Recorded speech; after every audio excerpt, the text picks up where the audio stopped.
서울과 수도권을 제외한 다른 지역에서도 코로나19 감염자가 계속 발생하고 있습니다. 병원과 학교, 모임 등을 가리지 않고 환자가 잇따르고 있습니다. 네, 특히 가족 간 감염 등 일상 감염이 증가해서 우려가 더해지고 있습니다. 취재기자 연결해서 자세한 내용 알아보겠습니다. 고재형 기자. 네, 전국부입니다. 네, 제주도는 하루 새 확진자가 15명이 무더기로 발생해서 지역사회가 긴장하고 있다고요. 네, 그렇습니다. 코로나19 발생 이후 제주에서는 처음인데요. 지금까지 누적 확진자 수도 106명으로 크게 늘었습니다. 우선 어제 제주 성안교회에 다니는 제주 92번 확진자가 발생했는데요. 그제 발생한 90번 확진자와 가족으로 92번 확진자는 지난 1일 수도권을 당일 일정으로 다녀온 것으로 확인됐습니다. 이들과 접촉한 추가 환자는 4명이 발생했는데요. 이 가운데 성안교회 목사와 선교회 교인, 92번 확진자가 다니는 복지관 직원 1명도 포함됐습니다. 또 90번과 92번 확진자와 관련된 자가격리자는 125명으로 추가 확진자 발생이 우려되고 있습니다.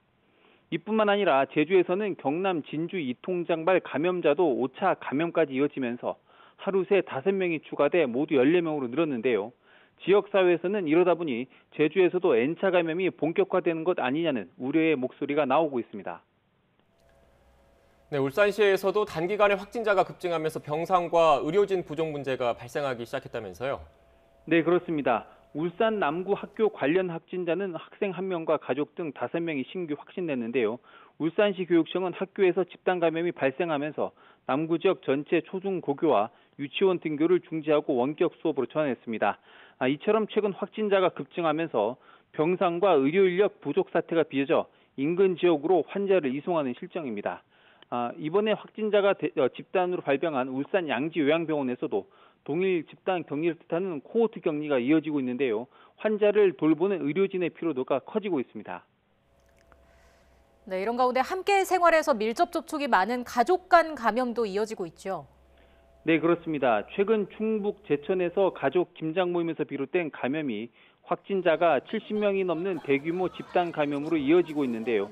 이처럼 전국에서 가족 간 감염과 소모임 감염이 계속 발생하고 있습니다. 부산에서도 어제 하루 발생한 확진자 33명 중 18명이 가족에게서 감염된 경우였습니다.